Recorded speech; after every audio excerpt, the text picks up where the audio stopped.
Live from the drama-free true crime destination, this is Mondays in Memoriam, where silence speaks, names are remembered, and justice refuses to fade.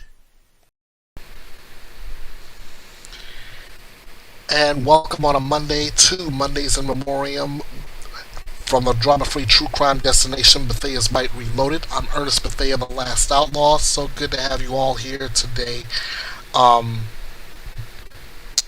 I am going to attempt to piggyback off of the Emmanuel Haro case that I covered on Saturday night's main event, and we're gonna run through. It's like call this Mondays in Memoriam, and in case you missed it edition.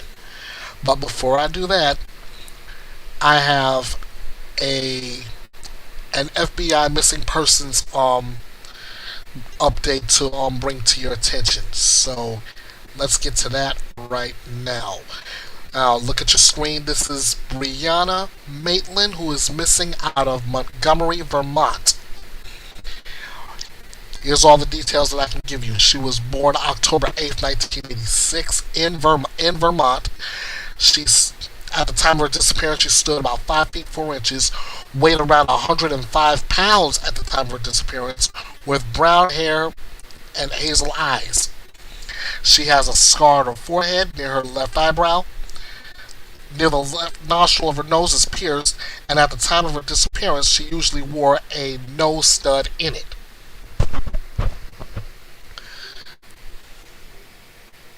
Alright, the details. It says Brianna Maitland, then age 17, was last seen during the late evening hours of March 19, 2004, as she was completing her shift at a restaurant in Montgomery, Vermont, a small town near the Canadian border. She left the restaurant in a green 1985 Oldsmobile 88, which was later located back into the side of an abandoned barn about a mile away from the restaurant. The FBI is offering a reward of up to $40,000 for information leading to the recovery of Brianna Maitland. So as you see on the bottom of at the bottom, as you see, you have a number of photos of Brianna, which I'm scrolling to you right now. The last one is age progressed to 37 years of age. If you have any information on Brianna Maitland or her whereabouts, you are asked to call the FBI's toll-free tip line number at 1-800-CALL-FBI, 1-800-225-5324. You're also asked to call the Vermont State Police tip line at 844-84-VTIPS. That's 844-848-8477. You can also contact your local FBI office, or you can submit a tip online at tips.fbi.com. This is coming from the FBI field office in Albany, Vermont, or Albany, New York, I should say. Hey, well, whatever you do, whatever information you have that'll help bring this young lady home, let's do that. Let's do everything you can. Let's do everything we can possible to bring Brianna Maitland home. And as always, if you see something, please say something. That way we can do something.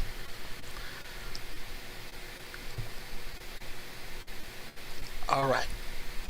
Now, we are going to go onward, and we're going to talk about cover this case right now. Now this case with Emmanuel Haro, because there is so much to unpack. And only the crazy thing is, he was only 7 months old when he went missing. Now, why am I using air quotes? It's only because this case has given me so much Quinton Simon vibes. I'll explain that in a little bit too. But first, we're gonna run this. In case you missed it, we're gonna run this timeline one more time, courtesy of our good friends at ABC News. So, watch your screen, folks. All right. We got the search for a missing baby in California that has captured nationwide attention as what began as a missing persons case has transformed into a murder investigation.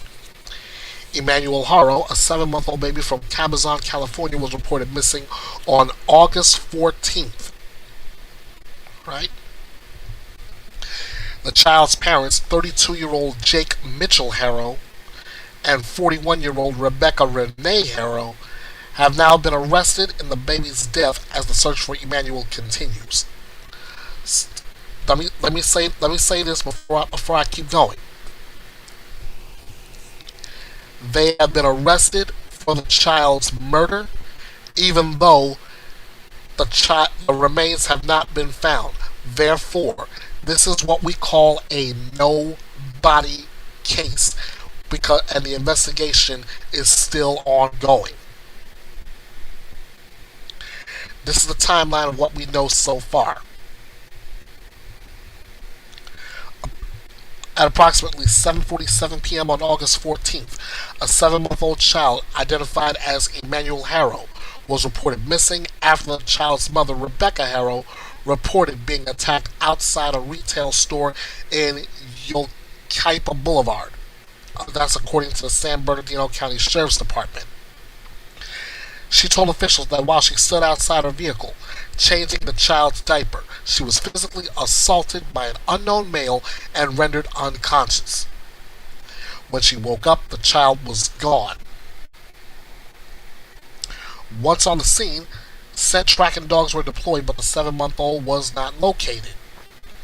Officials said this was an active investigation, no suspect information is available, and they're seeking the public's help in locating the child. He was last seen wearing a black Nike onesie, weighs 21 pounds, approximately 24 inches tall, with brown hair, brown eyes, and is cross-sided. I'll scroll back up this way. Wait, I'll show you his picture.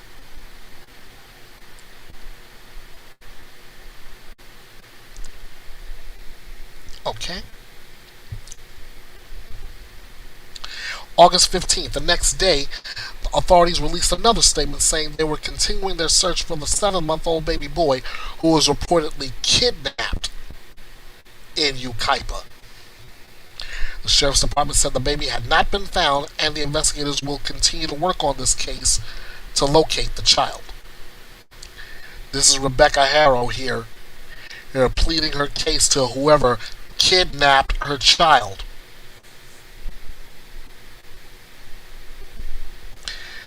Anyway, that same day, Rebecca and Jake Haro spoke to Los Angeles ABC station KABC about Emmanuel's disappearance.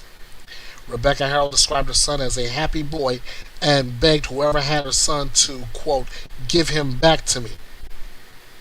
Please don't hurt my son, she told KABC. Whoever took our son, please bring him back, Jake Haro told ABC during the same interview. On August 16th, officials said they've interviewed multiple individuals regarding his disappearance, including the child's mother and father. During those interviews, Rebecca was confronted with inconsistencies in her initial statement and declined to continue with the interview.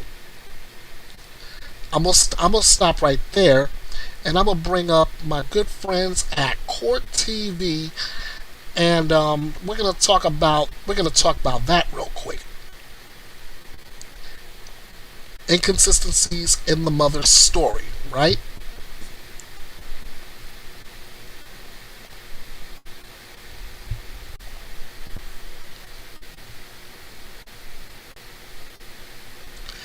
Alright. Follow along here with me. 7-month-old baby remains missing in San Bernardino County after his mother claims he was abducted from a store parking lot. Emmanuel Haro was reported missing on August 14th outside of a Big Five sporting goods store. His mother, Rebecca, initially told police she was changing her son's diaper outside the vehicle when a man approached her, said something she couldn't fully understand, and knocked her unconscious. When she awoke, the baby was gone. San Bernardino County Sheriff's Department has now released a statement revealing troubling developments in the case. Quoting, investigators interviewed multiple individuals, including Emmanuel's parents, Jake and Rebecca Haro.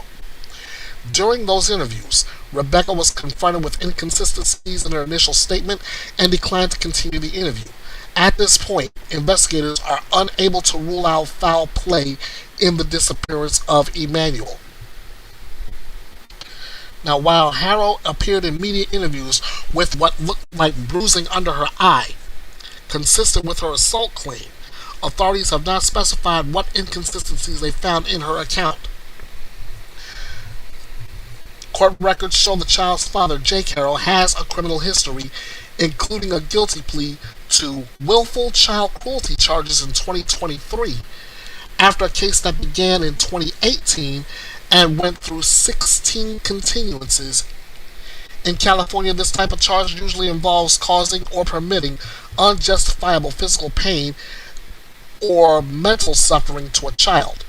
That's according to Court TV field reporter Cody Thomas. Haro was also arrested in June 2024 for possessing a firearm and ammunition as a convicted felon. He also has a violation of probation hearing scheduled for tomorrow, September 2nd. The community organized a search party the day after the reported abduction, but the baby remains missing. Authorities said several search warrants have been served at the Haro home, and a large amount of surveillance video has been obtained from areas of interest.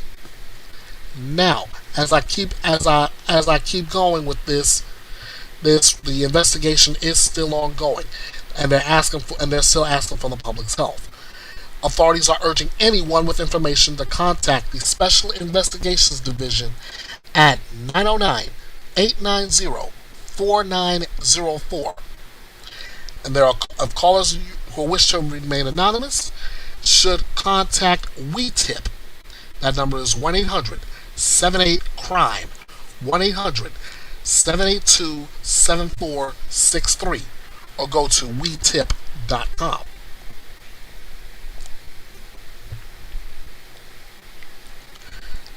Back to the timeline.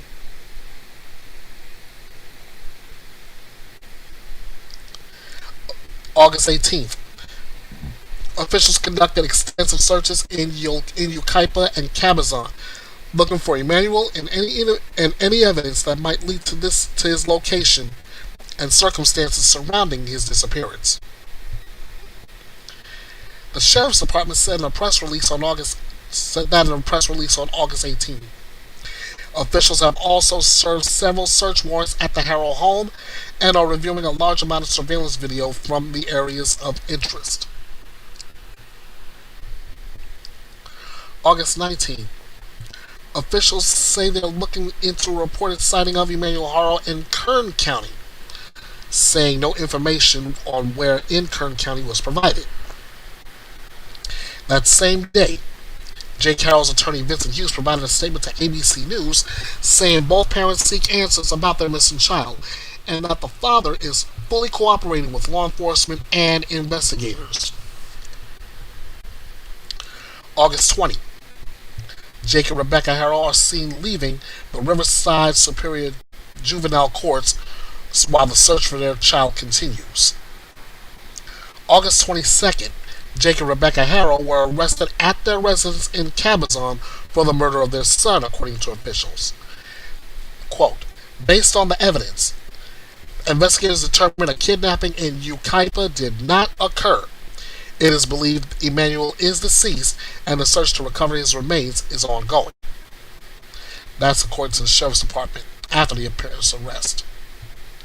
Officials said no other arrests have been made and no suspects remain outstanding, with the search for Emmanuel continuing. While these arrests are a significant development, our focus remains on finding Emmanuel, officials say. Rebecca Haro is placed in custody at the Robert Presley Detention Center, while Jake Haro was booked into the Larry D. Smith Correctional Facility, according to jail records.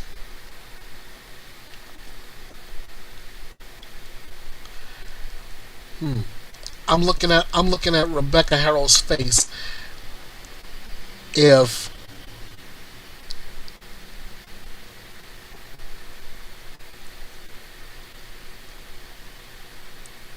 I'm not seeing where she was knocked out and knocked unconscious, and the baby being kidnapped. I can't. I'm not seeing that.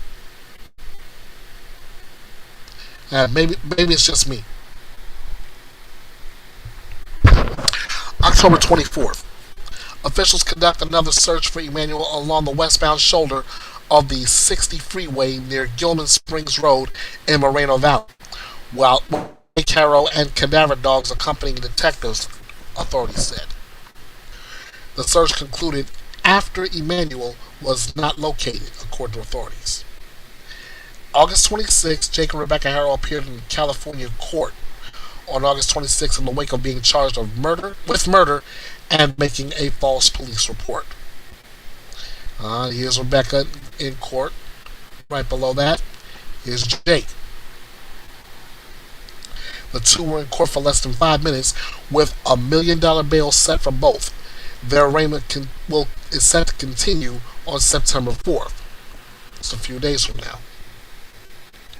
On August 27th, during a press conference with the Riverside County District Attorney's Office and members of law enforcement, which I played on Saturday night's main event, officials said they have a pretty strong indication on the location of the remains of the 7-month-old and that the alleged murder of Emmanuel was preventable in numerous ways, which I agree with.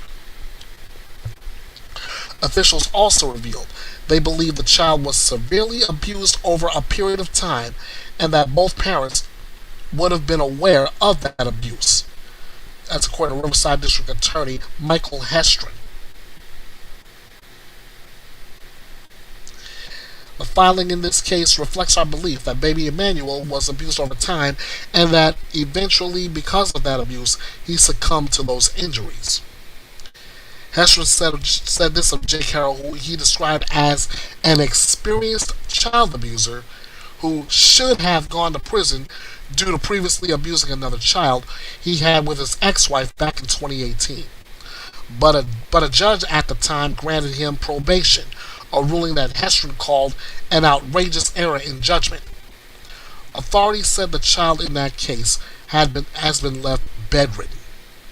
If that judge had done his job as he should have done, Emmanuel would be alive today.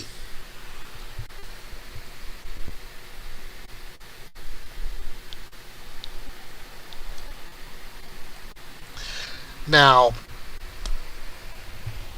I've also played an opening statement from Court TV's Julie Grant, who pretty much agreed with sentiment. Why would a judge let this guy off knowing what he is capable of when it comes to children?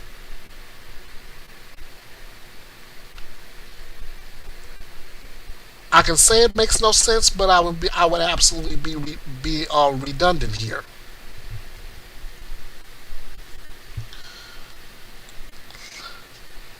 Let's dig in. Let's dig in. This is courtesy of August 18th.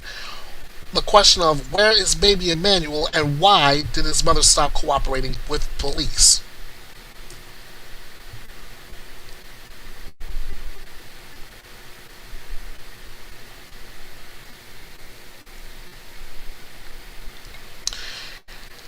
I'm gonna go and play I'm gonna play this right now, and I'm gonna let you be the judge.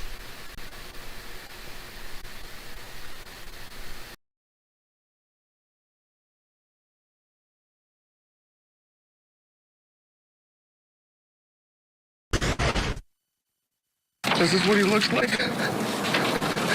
He's just a baby. Just give our son back, please. That's the father and mother of a 7-month-old. Did you notice on that missing poster. It just said missing kid. I've never seen that before. Like, I don't know. It just kind of struck me a little bit. But anyhow, take a look at this little guy, 7 months old, reported missing August 14th in San Bernardino County out in California. And the parents spoke afterwards, spoke to the media, and joining us now is Court TV field reporter Cody Thomas. There's been a lot of reaction to them on social media. Everyone is talking about this story now. What are the parents saying? Well, Vinny, it's kind of a simple story. Rebecca Haro, the mother, she says that she was at this Big Five sporting goods store changing the baby's diaper outside of her vehicle. And she says a man approached her, said, "Hola." That's all she heard. Then she said she was knocked unconscious. She was attacked.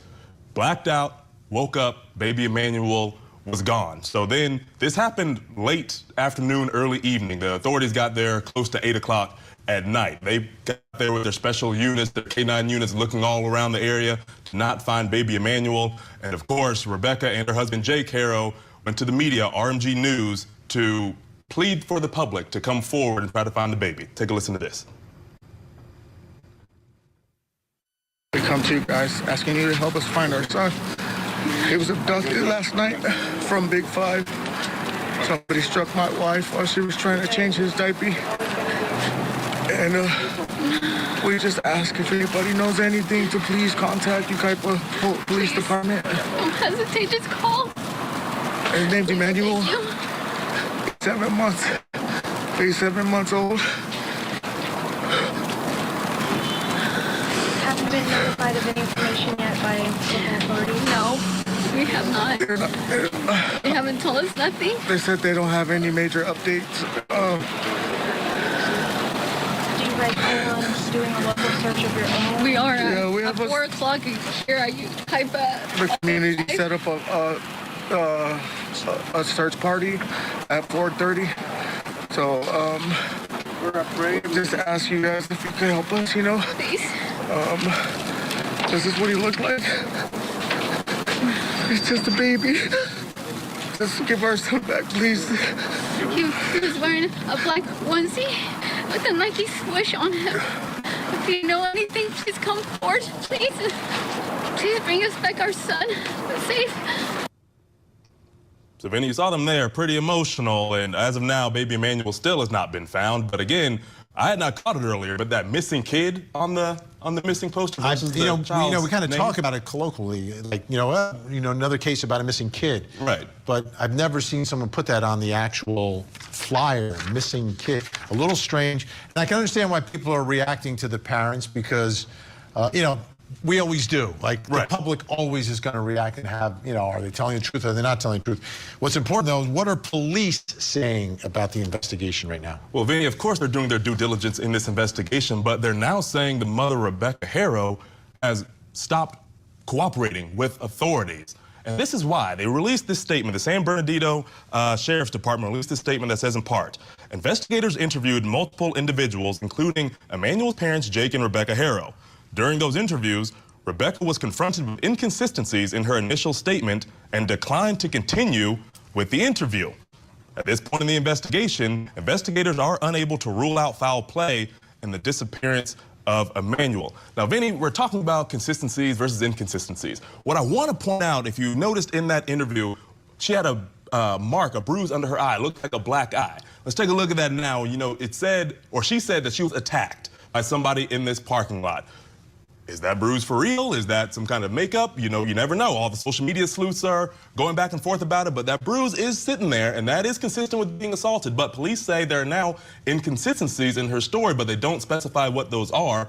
And once they confronted her about them, now she's not cooperating anymore. And she shut it down. Right. Yeah, and that could be one of two things, right? You're accusing me. Go out and find the killer. You're accusing me, or you're accusing me. I'm not going to say anything more. We're going to get a lawyer. How about the baby's father here? Now, I understand he has a little bit of a history with law enforcement. Yeah, wouldn't call him a career criminal, but he definitely has a rap sheet. So, Vinny, and this dates back to 2018. Jake Haro, conveniently, in the name of this case, was arrested for child cruelty charges. Now, this case back then had 16 continuances in the proceedings, which pretty much means the trial was getting pushed back for a while from 2018, all the way up until 2023 when he finally pled guilty to willful child cruelty. And in California, Vinny, that pretty much means any person who willfully causes or permits unjustifiable physical pain or mental suffering to a child. Now, he got out on bond for that one as those proceedings were being continued. 2019, he had a couple traffic misdemeanors, but Vinny, last year, June of 2024, this is still an active case right here. He was arrested and charged with possessing a firearm and ammunition by a convicted felon. And he actually has a violation of probation hearing coming up here soon on September 2nd. Okay, yeah, I'm really concerned about that child cruelty, and he admitted it, right? Yeah, most pertinent one. A guilty plea. Wow. All right. Cody Thomas, thanks so much. Wow, a lot to get to. Think Tank still with.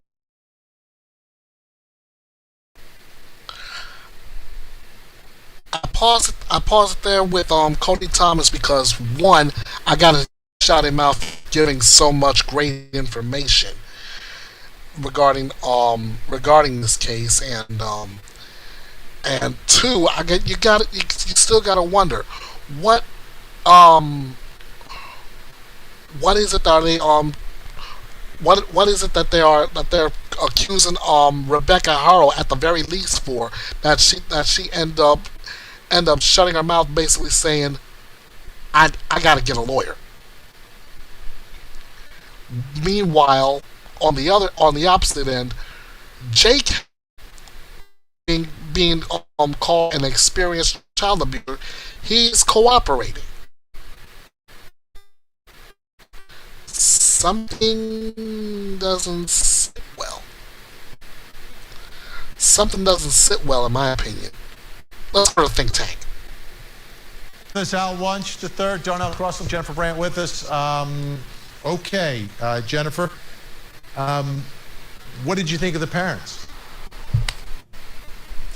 Well, Vinny, they seemed very, very upset when they were on camera, but as Cody pointed out, there's a lot of inconsistencies in their story. And mother changing a diaper in a parking lot, just some stranger comes up and knocks her out. I mean, it's plausible, but there doesn't seem to be any witnesses around. Nobody else can confirm this story. The child's gone. And then, and by the way, dad has, a rap sheet with prior child cruelty charges. So, and mom's not talking.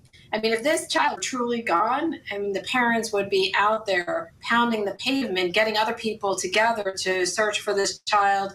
They would be desperate to find their baby. They wouldn't. They did organize. The day after. They did organize a search here, and the community was coming together. Let me ask you, Al, about shutting down the cooperation. It happened after police said that they confronted her with inconsistencies. So I can see that going one of two ways. What are your thoughts? Well, I can see it going one of two ways. Also, it's that, they get a little frightened because sometimes, an innocent person needs a lawyer too, because you don't know what you're saying. Sometimes you're a little upset and maybe you make, your story changes a bit, but it doesn't, to have a child agency that is looks for lost kids, all of a sudden withdraw support, participating in this, it sends up a very bad signal. And I think that in these circumstances, you put the lawyer behind you for the sole purpose of trying to find your child. And that's not being done here. So it's not a good move on their part. I mean, they could very easily just have a family spokesman, instead of them talking, and just continue with the search for this child. If indeed this child was abducted, and if indeed her story is true, it doesn't seem plausible, but it could be true. Yeah, Darnell, so let's look at her story, right? So she's changing a diaper in the back seat, hears someone say, hola, doesn't see anyone, and gets knocked out cold. Kind of like a 1970s episode of Mass, where you karate chop your neck and you're out cold and you don't see or remember anything. It happens to be a parking lot where there are no surveillance cameras. None. Well, that's my problem. One, I have to disagree with her honor, Madam Chair. And again, I don't want to split hairs, but I think it's possible, but I disagree with Madam Chair. It's not plausible. I mean, it just doesn't make sense. You don't just get knocked out, in the parking lot for a baby. Maybe a gold chain, maybe some money, whatever, and then no cameras in the parking lot, and knocked out cold. Yes, knocked out, sees white, just sees white, and remembers nothing other than the assailant saying "Hola," which I think they say where you are down in the DR, correct? Yes, hola, ¿cómo estás? Todo bien. Means hello, how are you? And no one's gonna love you, knock you out into baby. Normally they want to give up the babies because they don't want to pay child support. No one's actually trying to take the baby. And the funny thing about when you listen to the father, he said she was in the parking lot changing her diaper. I mean, it's so cute. I mean, it wasn't ringing true like they were really, really concerned, So you're not buying it. You're not buying it. Okay. No, I'm not buying it. All right. Big thanks, Al Wunsch III, Darnell Crossland, Jennifer Brandt. Awesome as always.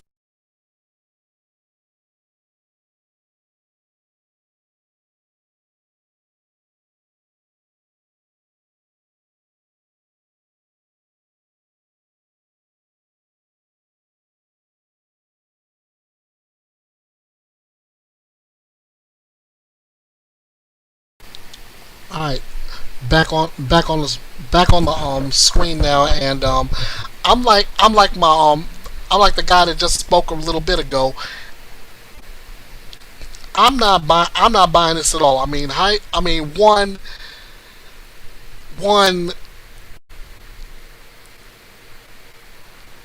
you walk up on a total stranger, and you just say, "Hola, ¿cómo está?" Bam! Knock her out and take a child.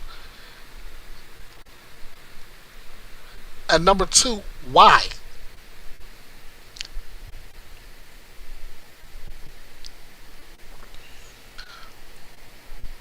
Let's look at that. I want to take a look at this again, courtesy of Vinnie Politan Investigates. And I want everybody to take a look at the demeanor of the parents of baby Emmanuel.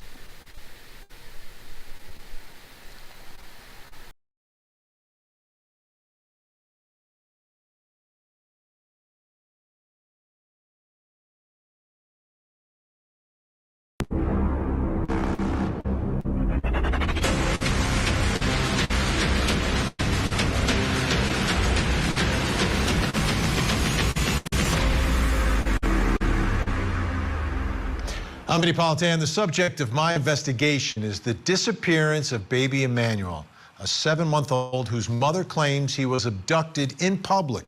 It's a strange story that has now resulted in investigators looking at Emmanuel's parents. Here's the story. Little baby Emmanuel Haro is just 7 months old. His mom, Rebecca, says she went to the sporting goods store and was in the parking lot trying to change his diaper when she was attacked and knocked out cold. When she came to, baby Emmanuel was nowhere to be found. How could a child abduction take place in such a public place with no one seeing anything? Not one witness, not one video. Now the San Bernardino Sheriff's Department is investigating, and the focus of their investigation seems to have shifted to Emmanuel's parents, Jake and Rebecca, who now have representation. Where is baby Emmanuel, and who is responsible for the disappearance of this precious little boy? This little baby's missing. The baby doesn't go missing on their own. Some adult has done something here to Emmanuel. It's either this alleged man who abducted Emmanuel or the parents. Those are really the two options here, the only two options. And I think everyone understands that, including investigators in this case. So let's begin tonight by taking a look at the parents, because they spoke. They told their story. They spoke to the public. They spoke to the local media, because they say they are victims. They say their child is missing, and they want help finding their little Emmanuel. Take a look. We come to you guys asking you to help us find our son. He was abducted last night from Big 5. Somebody struck my wife while she was trying to change his diaper. And we just ask if anybody knows anything to please contact Ukaipa Police Department. Don't hesitate, just call. His name's Emmanuel. He's 7 months. He's 7 months old. Now, there's a lot of ways to evaluate what they're saying, right? They have a very specific story, so you can look for physical evidence or eyewitnesses to corroborate that story. But there's also another way to look at what they're saying. And that brings us to the first question in our investigation. What does the parents' demeanor reveal? The way they're speaking, their body language, their choice of words, their tone, their emotions. Here to help answer that question is behavioral and social scientist Dr. Abby Morono. Dr. Abby, great to have you back on the program. Thank you so much for joining us tonight. Thank you so much for having me. All right, let's begin. That clip I just played, I'm going to play it one more time, and then we're going to go piece by piece through their statement, and I'd like to have your analysis of what you are seeing, what you're hearing, and what the parents are saying. So let's watch that first clip again. Guys, asking you to help us find our son. He was abducted last night from Big 5. Somebody struck my wife while she was trying to change his diaper. And we just ask if anybody knows anything to please contact Ukaipa Police Department. Don't hesitate, just call. His name's Emmanuel. He's 7 months. He's 7 months old.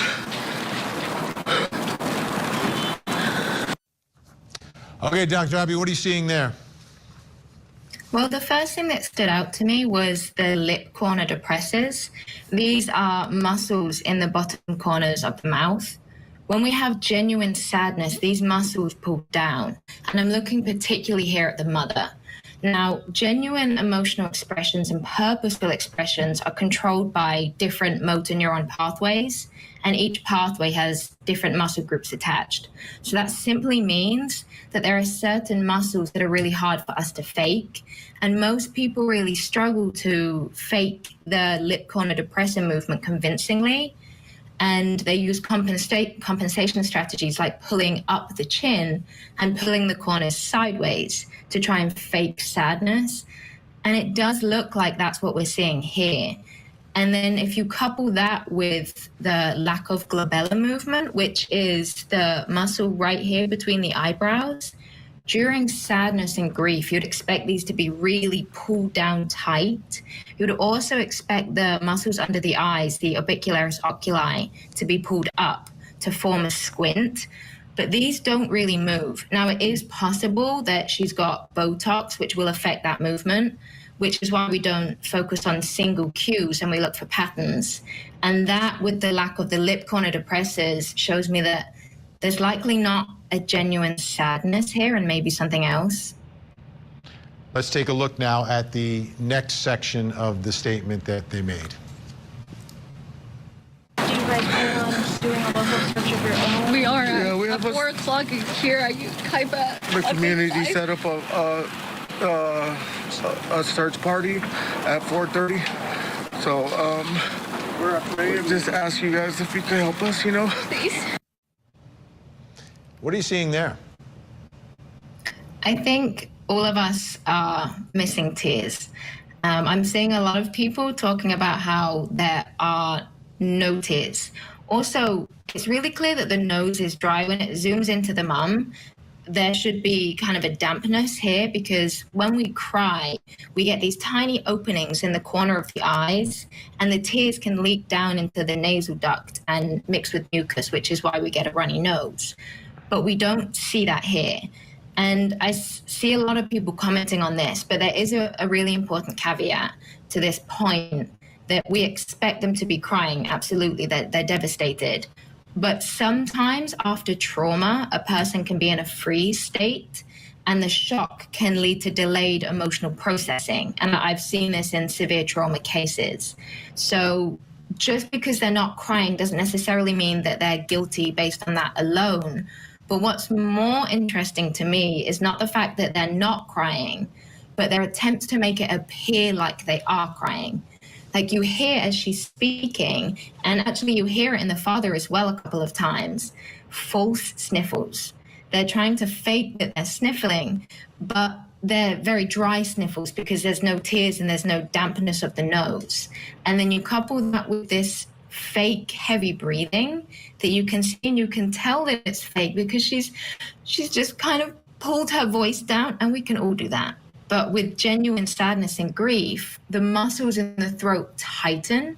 So you get like a stuttering and often a lot of swallowing to try and loosen the throat. But we don't get any of that. We don't get, same when what I was saying about the lip corner depressors, we don't get the genuine expression, but we see a lot of the faked expression as if they're trying to show that but can't. Yeah, that's great observation, that it's not just the lack, it's what's actually being put out there. Okay, let's take a look at another piece of their statement. This is what he looks like. He's just a baby. Just give our son back, please. He was wearing a black onesie with a Nike swoosh on him. If you know anything, please come forward, please. Please bring us back our son. Safe. How about there? What I'm looking at here is the shoulders in both of them. In grief, everything really comes forward. There's this heaviness to the body, and it's like the muscles have given up. And everything really comes towards the heart and inwards. And often you see people clutching at their chest when they're in pain because loss can actually register physically in their body like heartache. And I thought she was going to reach to her heart at one point, but she doesn't. She's just using her hands to express herself. But we don't see any of this. We don't see that pulling forward, and we don't see that kind of looseness of the body. We actually see her shoulders quite high and tense. And as she speaks, as she's obviously trying to fake heavy breathing, you see them go up. But her behavior is more in line with what we would see with stress rather than what we'd see with sadness or grief. And it's the same thing with his, but his shoulders are less obvious. And do you see anything in the interaction between mom and dad here? Yeah, there's an interesting dynamic here where there's comfort, but she's kind of tilted away from him. And what you would expect to see with these two parents is them orientating towards each other for comfort within each other. But actually, she kind of orientates and moves away, which gives me a potential indication maybe there's some nervousness towards him or some fear towards him. And looking into the background, he does have domestic violence accusations. So it would make sense if there is some fear towards her when he's speaking, she kind of turns away a little bit. Yeah, there's one more little piece. Our crime and justice correspondent, Matt Johnson, was outside their house. They were there in the driveway in their car. I just want you to take a look at this interaction and see if you take anything away from it. Can you please answer any questions? Do you guys have any information about the baby?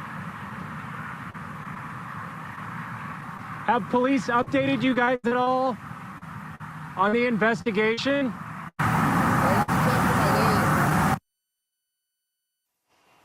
So I understand that's kind of a faraway shot, but was there anything there, Dr. Abby Morono, that you saw? Yeah, you can tell often when someone is struggling through grief or even depression just by the way they walk, because our emotions affect how our muscles tighten. So when we're stressed, we often become a little bit more robotic. Now, when someone is depressed or grieving, again, you see this heaviness, but what happens to their gait is it tends to slow down. And everything feels almost like they're moving through quicksand. And that's how a lot of therapists can diagnose patients as they walk in the room with certain mental health conditions just by gait behaviors. His is normal. He doesn't seem to have any heaviness of his lower body. He doesn't move particularly slowly. And these are things that I would look for in someone who is grieving. Wow. Great insight. Always great to have you on the show, Dr. Abby Morono. We really appreciate it. Thank you so much. And as Dr. Morono mentioned, prior problems for the father here, Jake Haro, convicted of abusing another baby that he had with another woman. Coming up next, what did Jake Haro do to the child?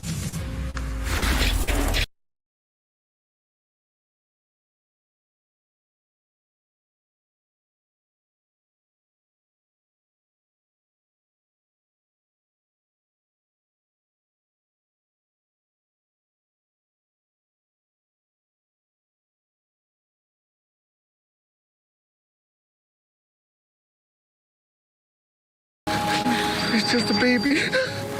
Just give our son back, please.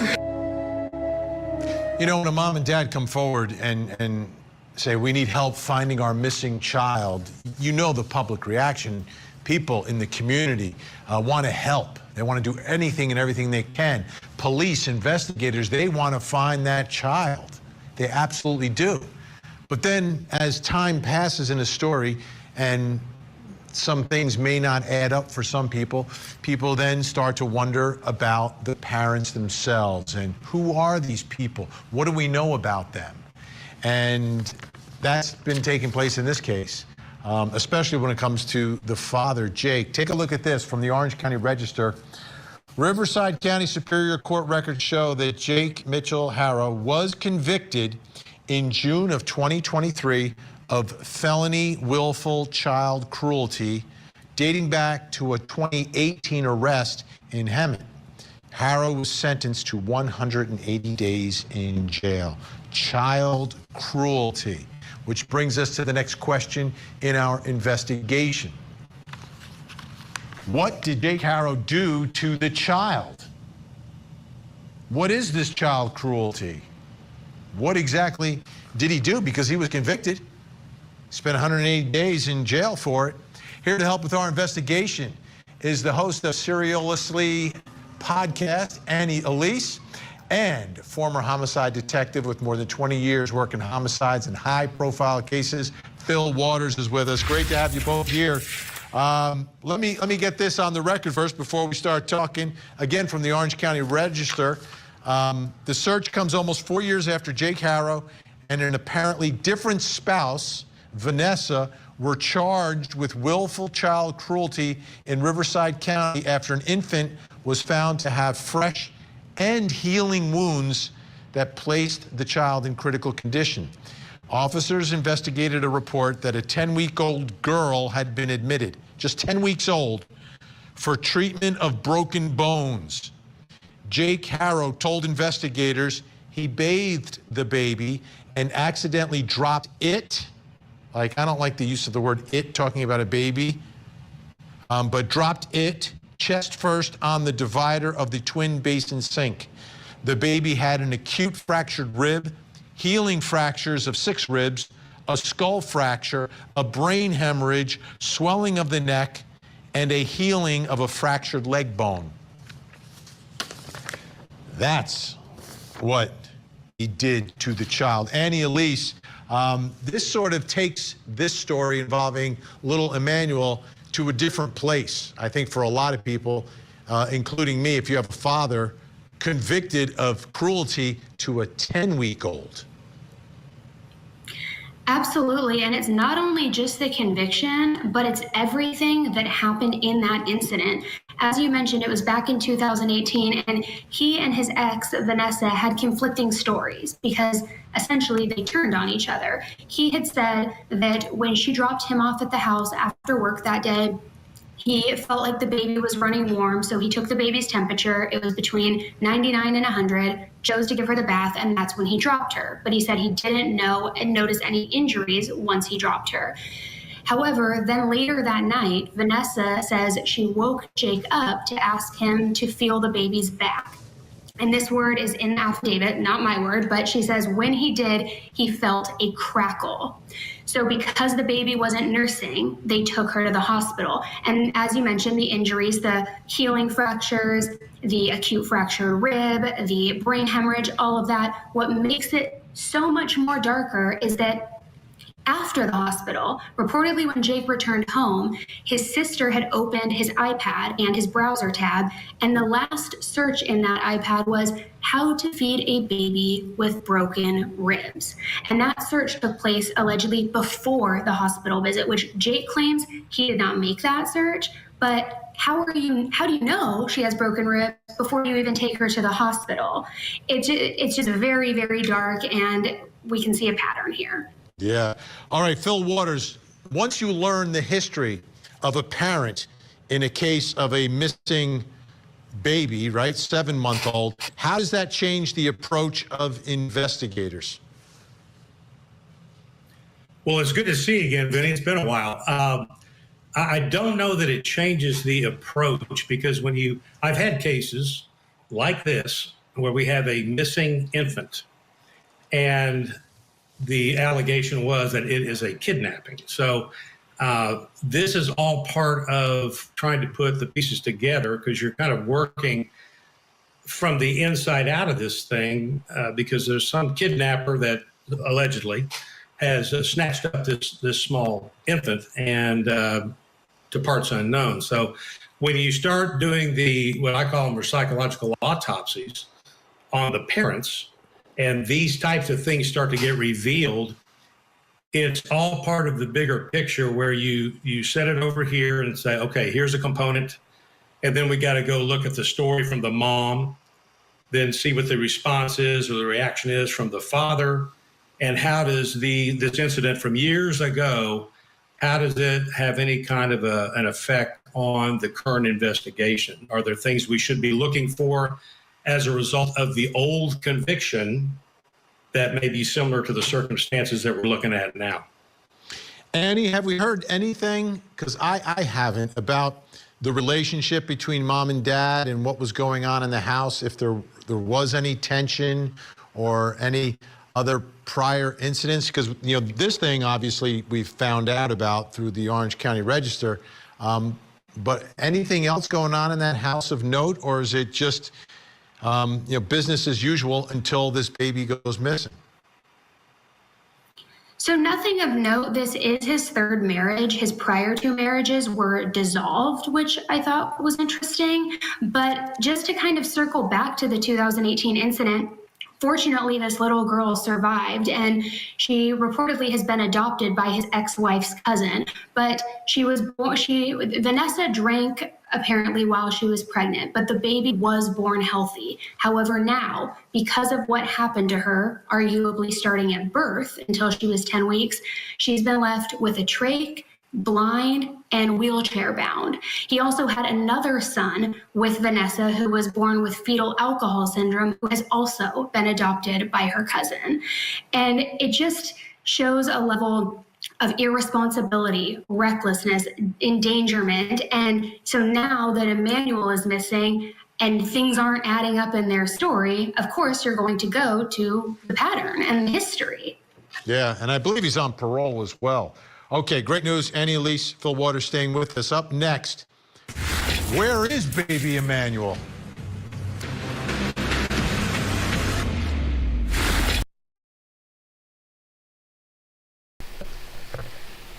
And that's the question we're still left with, even if it's just the remains. This is why I said that this gives me more Quinton Simon vibes. Now remember, when Quinton Simon was declared missing, there was so many different excuses, so many different explanations as to why the child couldn't be found until they arrested Letitia Simon. If I'm getting my information correct, let me see if I can pull the photo up in my file real quick. Wait, Just for the name. I don't need to show you the monster.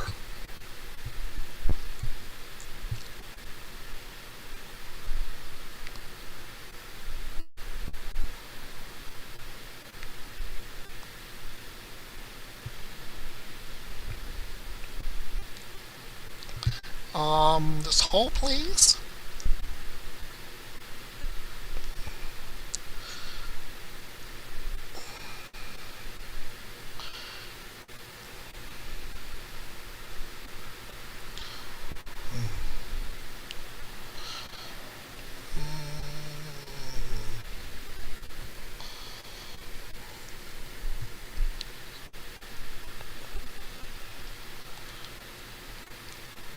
Here it is, Quinton.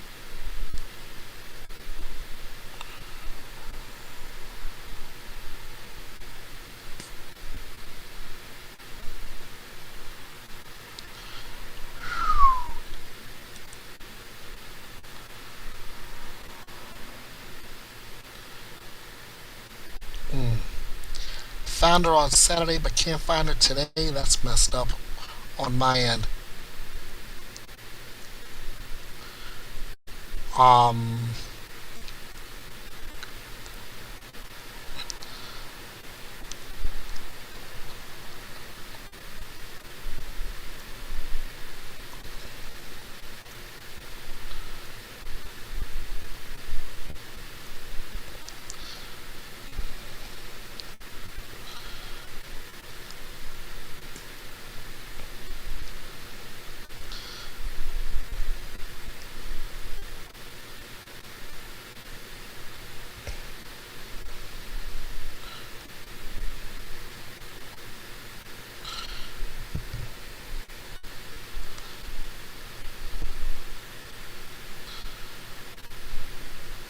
Anyway, I'll probably find it, but I'm not thinking about it. But anyway, they came up with all these different excuses and all these different explanations as to why Quinton Simon was still missing, all the way until they arrested Quinton Simon's mother, and she was eventually tried and convicted of baby Quinton's murder. And at the time, until just before trial, it was a nobody case until they found his remains in a dumpster. Could the same thing happen with Emmanuel? The possibility is there. Let's go back to Vinny and why they said, where is Emmanuel Haro?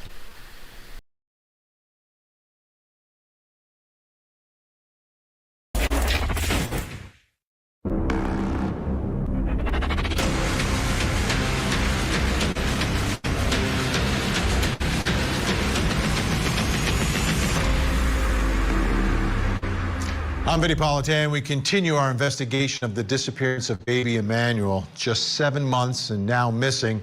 Mom says she was assaulted and the baby was kidnapped in public. Here's the story. Rebecca and Jake Haro have several children. The youngest is just 7 months old. His name is Emmanuel, and he is missing. Emmanuel's mom says she knows what happened. She was in the parking lot of a Big Five sporting goods store and was trying to change his diaper. That's when she says she was attacked and knocked out cold. When she came to, Emmanuel was nowhere to be found. Now investigators are focusing a lot of attention on the parents because they say mom's story is full of inconsistencies. Where is baby Emmanuel, and who is responsible for the disappearance of this precious little boy? Someone did to this child. Someone did something to this little baby. Let's take a listen again to mom and dad pleading for help. That's what it looks like. It's just a baby. Just give our son back, please. He was wearing a black onesie with a Nike swoosh on him. If you know anything, please come forward. Please. Please bring us back our son. Safe. Somebody knows exactly what happened here. It's either this abductor or mom and dad. And that brings us to the next question in our investigation, the most important question in our investigation. Where is baby Emmanuel? Here to help answer that question, former homicide detective Phil Waters is with us. And on the phone, founder of On the Tierra News, Ahmed Belozo, is with us. He's on the ground out there in California. Ahmed, let me begin with you. Looking for this child, you've been at the location, you've been at the house, you've been where the alleged abduction was. Tell us first about the house, about the area, and anything that you've noticed about where mom and dad and Emmanuel lived, or where he lived, where they do live now, and your thoughts about where that baby could be. Hi. Well, first of all, thank you. My name is Ahmed Belozo. I am the owner, founder, and executive CEO of On the Tierra News. Thank you to Core TV. To answer your question, the location is in Cabazon, California. The incident supposedly happened in Yucaipa, California. They're about 30 minutes apart from each other in San Bernardino County.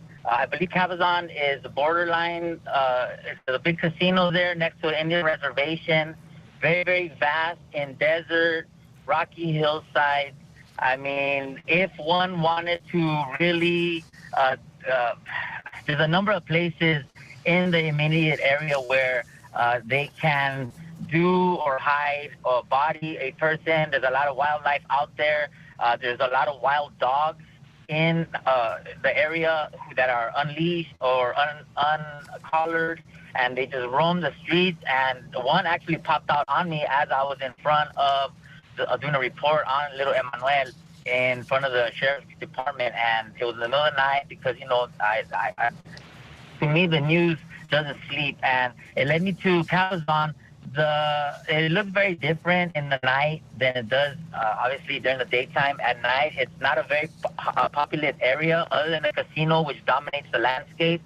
The home is an old-style wooden structure. It reminds me like just a ragtag kind of home, very old-looking. It doesn't look very upkept. There's a big empty lot in the right next door that used to be an elementary school, I believe. It's since been torn down, but it is right next to the 10 freeway, which runs east-west from the United States and passes through Cabazon directly behind the home. And to answer your question, that's what Cabazon looks like. Just picture a big, dusty desert with a million places to do what you want to do. Yeah. Phil Waters, your thoughts about trying to find Emmanuel, and there's two theories here, right? The parents could be responsible, or the abductor that they reported at the Big Five. So if you start first, if you're looking at the parents and you're looking for Emmanuel, where are you looking? What are you doing, Phil?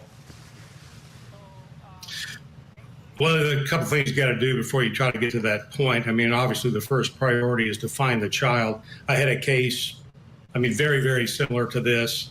The mother was claiming that their 2-month-old baby had been kidnapped in broad daylight at 4 o'clock in the afternoon.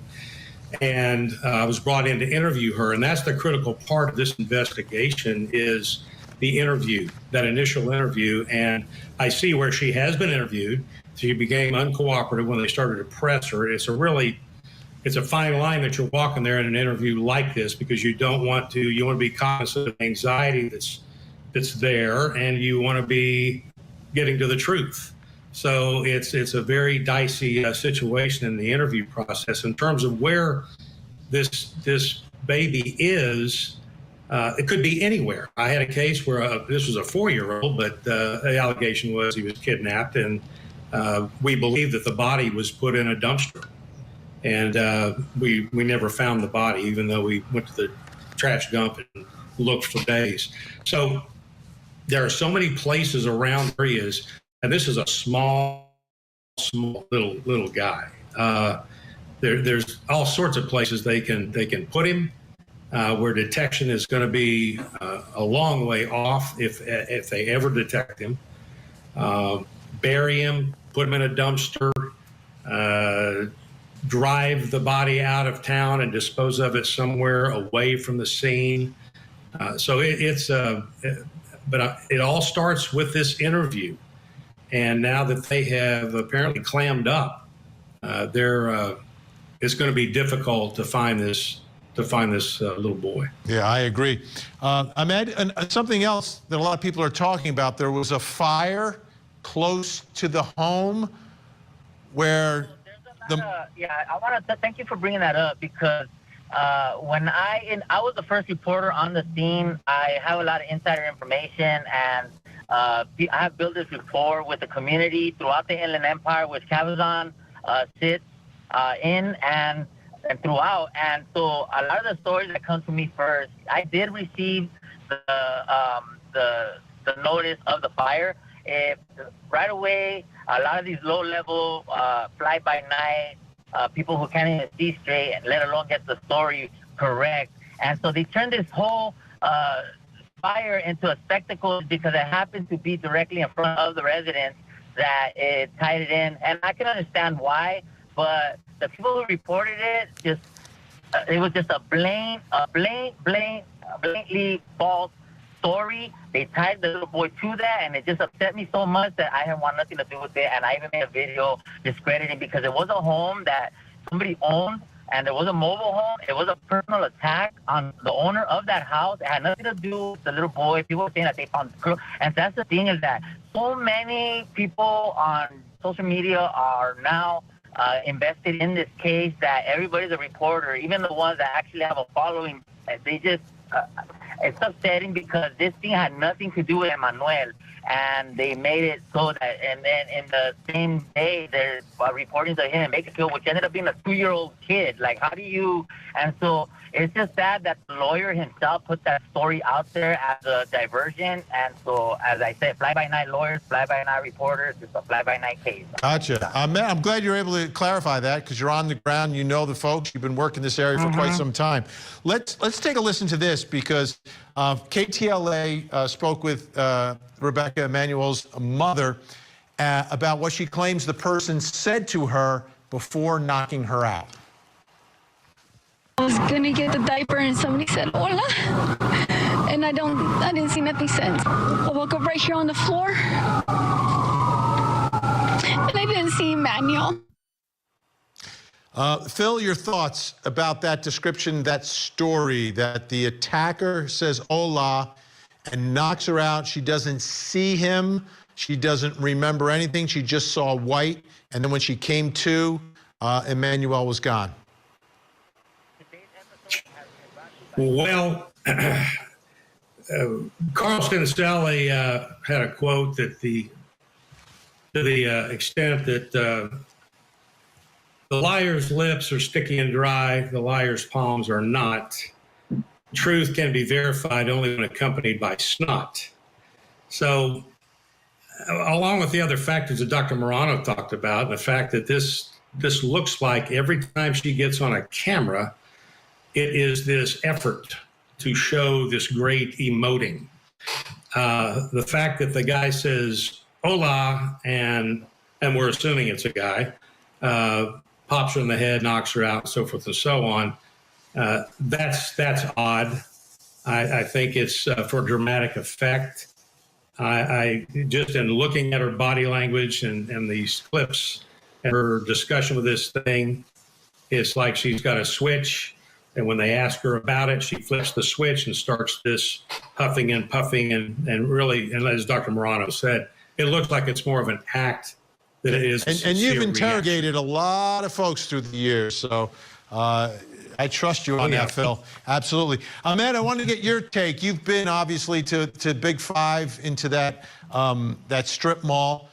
Are there cameras anywhere that would have recorded what happened? So in Yucaipa, California, the initial report was that he or somebody from that family called in or went to the Big Five or they called in saying that if there was any cameras on the facility or the property, because she had left her keys in the car or something had happened.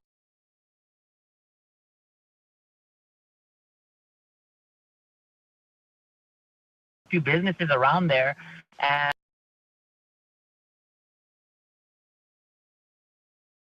we've confirmed that. And so she went around, or somebody from that camp went around snooping, and she thought there was no cameras, but we did actually obtain camera from one of the stores adjacent to the Big Five.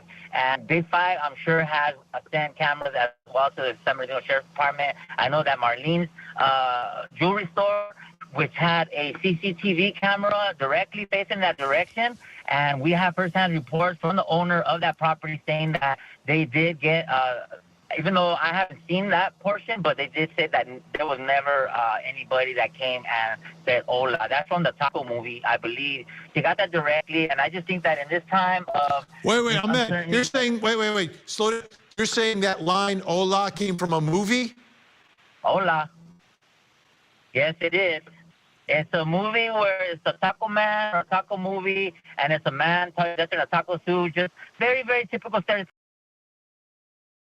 movie of a taco, I guess. And he walked up to a woman and said, hola, and he zapped her with a taser. And I don't know where she got that from. Now, I've seen South Park. And one more question before we run out of time, Ahmed. 100%. Before we run out of time, you obtained some video. Did you see anything in that video? What did it show you? No, I can't confirm. I showed everybody. That was a 9-minute video that slowed down to 3 minutes. I have new developments that Rebecca did try to buy a hacksaw at a store in Beaumont, California, and she didn't buy it. But we do have workers at the Do It Best hardware store right there in Beaumont.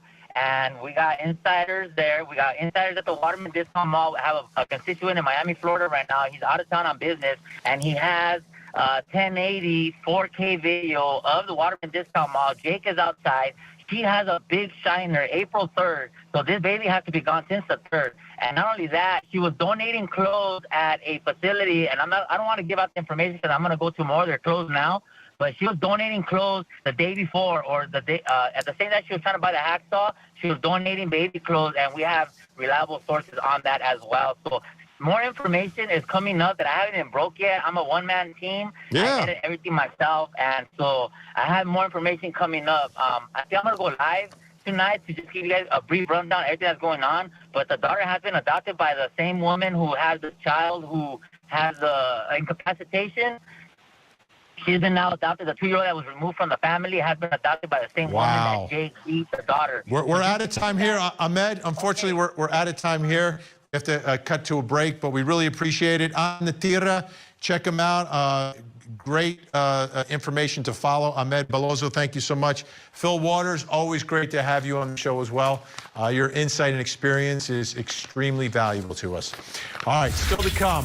What are community members saying?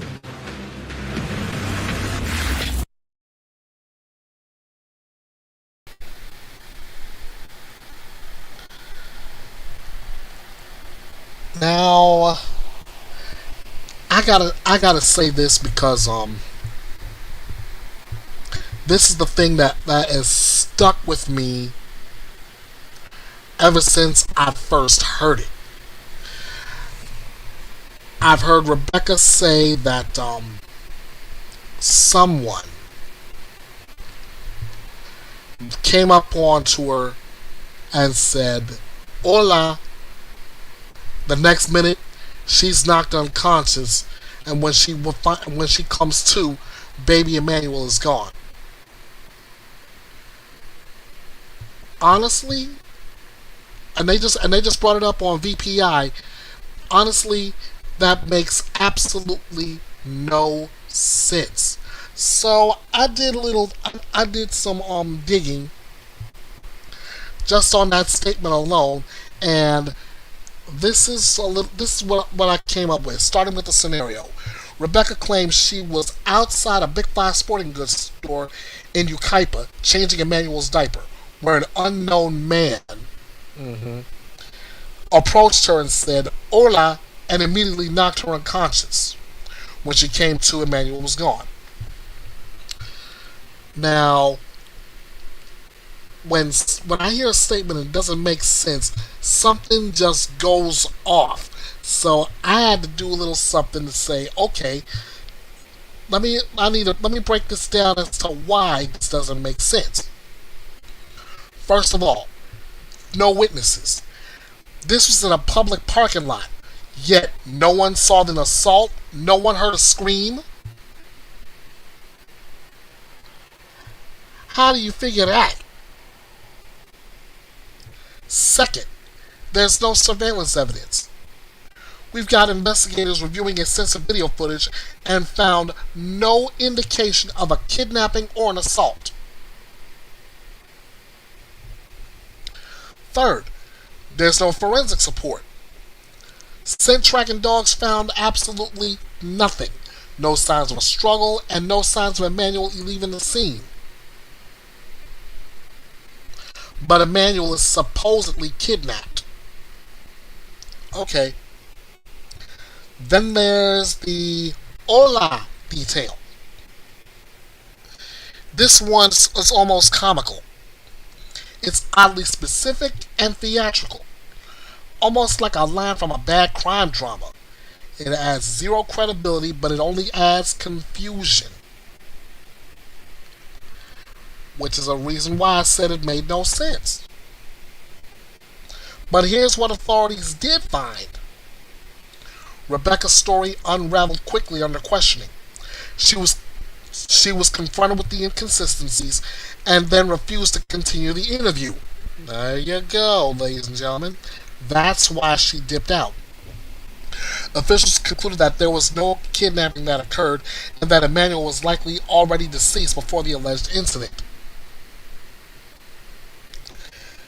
This wasn't just a lie, ladies and gentlemen. It was a definite attempt to redirect attention from what investigators now believe was a long pattern of abuse that culminated in Emmanuel's death.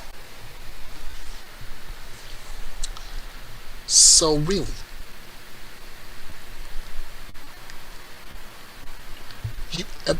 Rebecca and Jake both might as well come clean now and get it over with. It'll save a little bit of energy, save a little extra time, and just say, okay, yeah, we had something to do with Emmanuel's death. We can even point you to where we dispose of him. All right, we're gonna go ahead and wrap this up with VPI, and then I'm gonna wrap this up in full.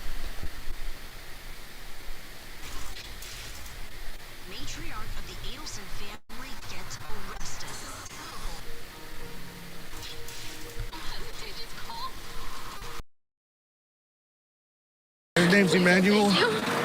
He's 7 months. He's 7 months old.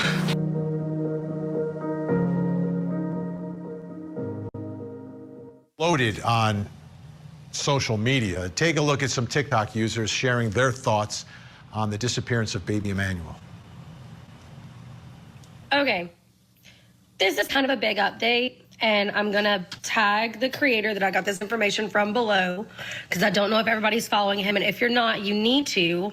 We have some new and insane updates on the Emmanuel Haro case. In my last video, I mentioned that the dad, Jake Haro, was previously charged and convicted of willful child cruelty. And again, innocent until proven guilty, but my gut feeling is that he was also abusing baby Emmanuel. And it was getting to a point where people would start noticing. What the are you guys in the house for? You should be out here in the desert. You should go get your own bloodhounds. You should be out here with me. Why? You should be the one out here doing this.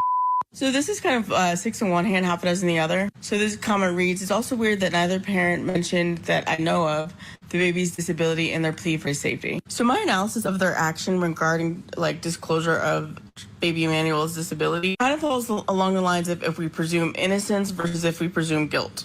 All right, I rarely do this, but I'm going to put out my early assumption and theory on this case. I think Jake caused this, also did something to baby Emmanuel and coerced her, and she's going along with it and came up with this story to cover his tracks. So we see what social media is saying about it, and the opinions are not great, especially for dad. But how about the people closer to this disappearance, people from out there? And that brings us to the next question in our investigation. What are community members saying about all that? Here to help with our investigation, true crime podcaster Annie Elise and private investigator with more than 20 years experience, Jason Jensen. Matt Johnson was out there, spoke with some folks from the community. Let's take a listen. And it honestly, it breaks my heart. You know, I drove right now, I pulled in. Like I said, I called my wife and I told her, I was like, man, I coming here is mixed emotions, you know, because I'm a father and I would never be able to do anything like that to my children, man. I don't know what happened again, you know, but regardless what the case is, you know, if the lady, from what she states, you're a heartless person, you know, if you really did kidnap that poor child. But, you know, if the story is different and they're involved, it's horrible because that's the parents, man. It just hit really close to home, only because I have grandkids myself, and it hit home. It really hit home, and just...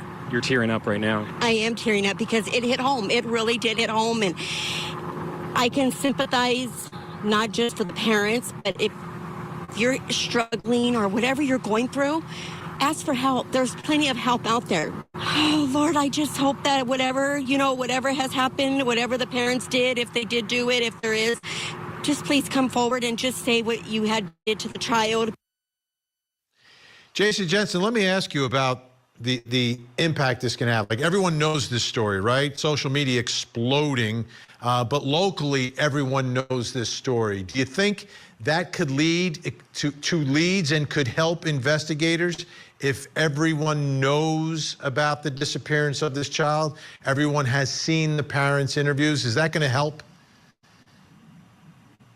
Yes. I think the community can build pressure upon parents who have culpabilities, because this is their members, this is their, their friends and their neighbors. And it seems like it's overwhelming, the support is for Emmanuel. So if strangers are identifying with their own son, then they should as well, because they're the ones most dear to the child. That is assuming that they have some responsibility. Meanwhile, the community also has been given leads of, possible sightings, but that becomes less and less likely as police narrow in on a specific cause of his disappearance. Annie Elise, we all know the presumption of innocence. We all believe in it, but people have opinions. What have you seen in the reaction to this case? Because the two scenarios that exist, is it overwhelming one way versus the other, and what people are believing happened to this little baby?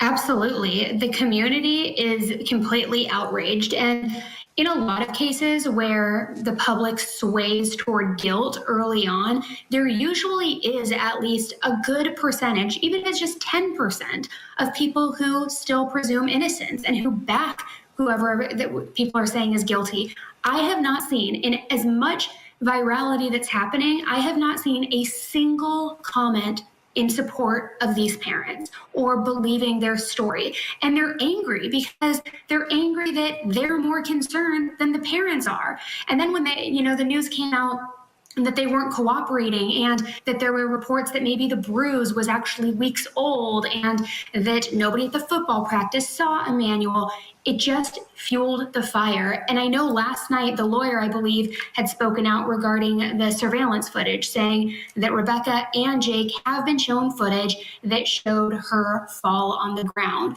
They don't mention anything about her being punched or anybody else being there, yet the lawyer says, yeah, it corroborates what she was saying, although there's still a lot of, gray area in that. So the community, I think, has painted them as guilty. They believe that they did something to that boy. And I know you covered the Orrin and Orson West case extensively back in 2020 when that happened. It is very reminiscent of that case, where the community is coming out in droves trying to find the answers, and with the body language of the interviews, and when they called the boys rambunctious. It's just, there's too many similarities. Too much. Unfortunately, we are out of time for tonight. Jason Jensen, Annie Elise, thank you so much. As we sit here, we do not know what happened to baby Emmanuel. That's why this is a complicated investigation. But it's clear to me that if the parents are responsible, investigators still need to follow every lead, every tip, and continue to see if they can find out if Outlaw Man actually exists. Because if they don't, down the road, the jury may have a lot of questions. I'm Vinny Politan. We'll keep digging for answers as the investigation continues.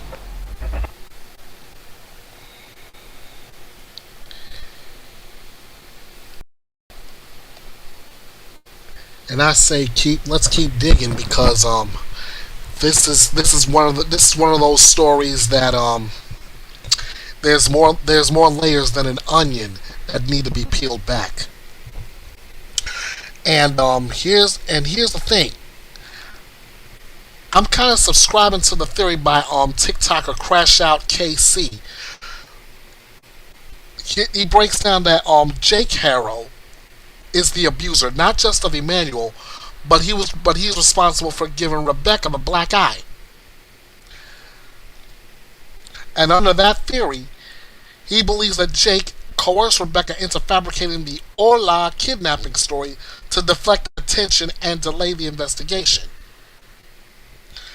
We've got clues that support this because of Jake's documented history of abuse, including the 2023 conviction for willful child cruelty that left his daughter Carolina with devastating injuries. And we already know that Rebecca's story is riddled with inconsistencies, and she abruptly ended her interview when confronted by investigators. And Jake allegedly confessed to a jailhouse informant that he killed Emmanuel and disposed of the body in a trash can. Again, this is where I get those Quinton Simon vibes. And the community's reaction, let's just say their reaction, I do not blame them for feeling this way one iota. Not in the slightest. They've got candlelight vigils have turned into calls for justice.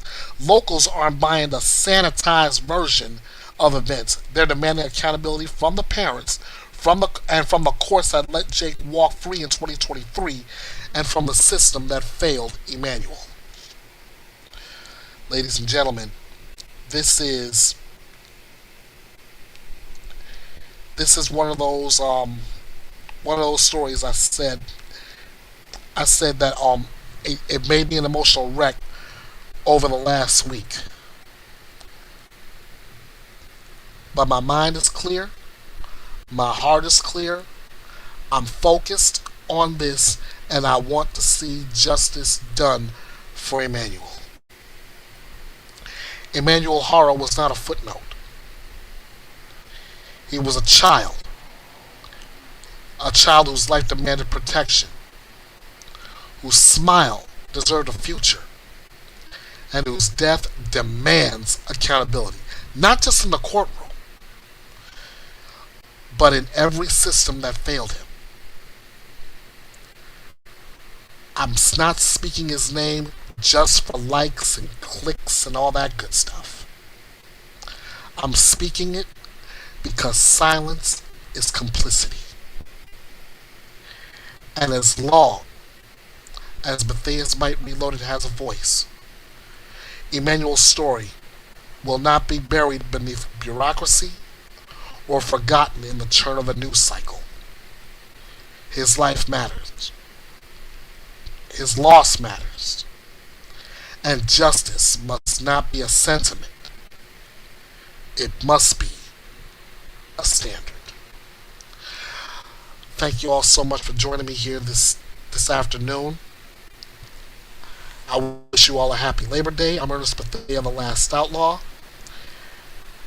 And I brought this to you right here from the drama-free true crime destination. Your home for news without the drama. Your opinions matter. Lively debates are encouraged. Your voice is heard. And above all else, justice is served. And we do this with no gimmicks, no drama, no BS. This is Bethea'S Byte Reloaded. And yes, it is reloaded. Thank you all again. Let's do this again midweek when I bring some of the biggest developing stories in the midweek bite. Until then, you all know what to do.